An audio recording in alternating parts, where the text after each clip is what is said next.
G'day again guys, and thank you for joining me. This week's piece is my very first attempt at using pan pastels for a full piece, and I must admit I very nearly didn't show you this. Now, I've been wanting to try these out for so long.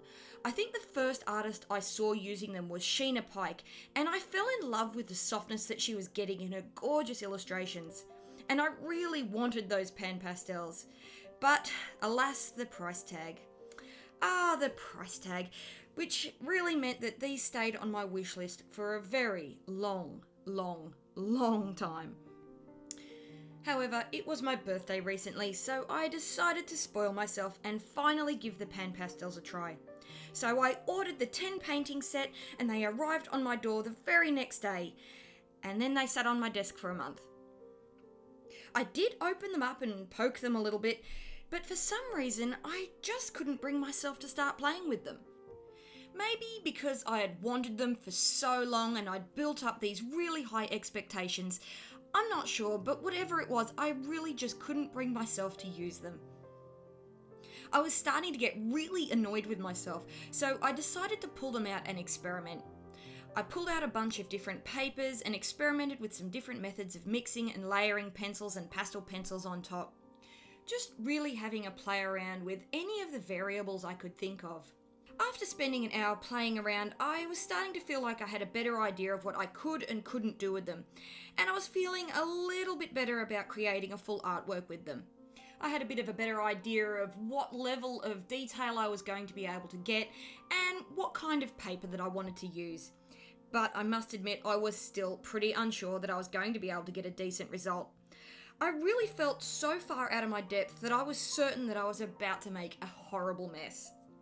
So I chose a familiar subject without too much detail, and I just gave myself permission to fail. I mean, what was the worst that was going to happen? I waste an $8 sheet of pastel mat?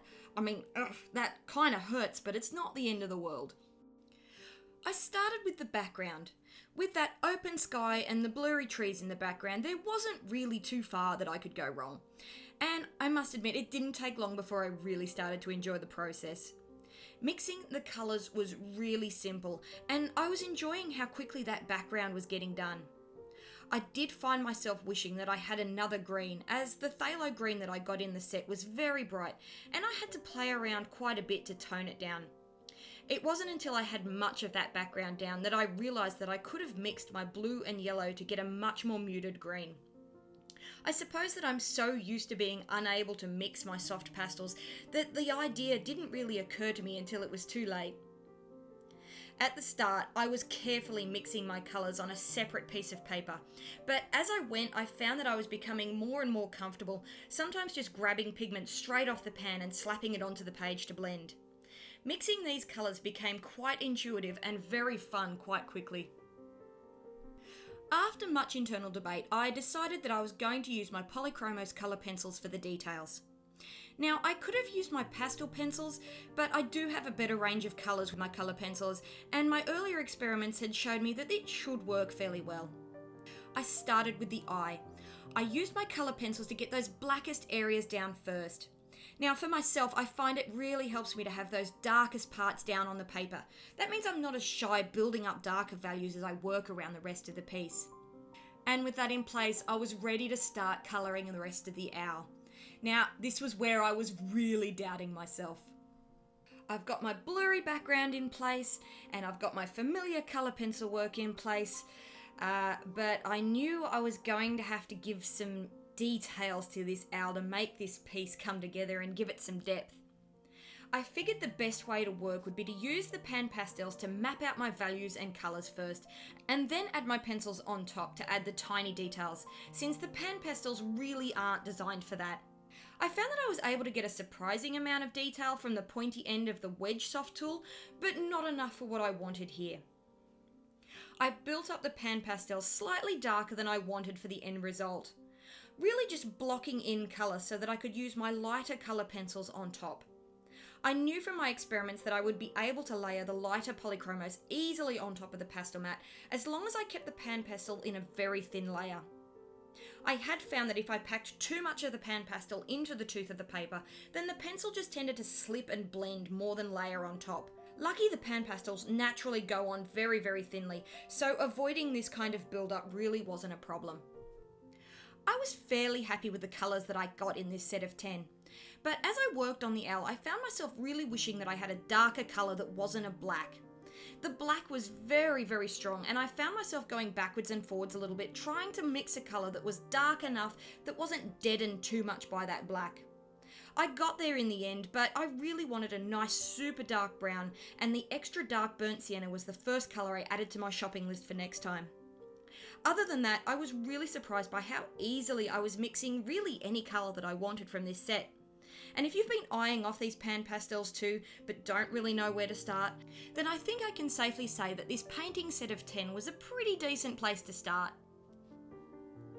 After a lightning fast hour and 20 minutes, I already had all of my base colours in place and I was ready to start adding those details. I started with the face because that's just kind of what I like to have down first, but it may have been easier for me to work from left to right so that I didn't have to worry about smudging my work as I went. Now I did use a piece of wax kitchen paper underneath my hand, and the pastel mat is very grippy and it holds the pan pastel and colour pencil very, very firmly in place. So I didn't have too much of an issue, but I think that may have been a different story if I had chosen a different paper or used my pastel pencils instead. I found that I got into a really good rhythm of adding that colour pencil layer really quickly. Having all of that colour and value all mapped out before me made this process so fast. I already had so much information down on that paper that I found that all of my decisions were really already made for me. It felt like that pan pastel base was really doing so much of that hard work.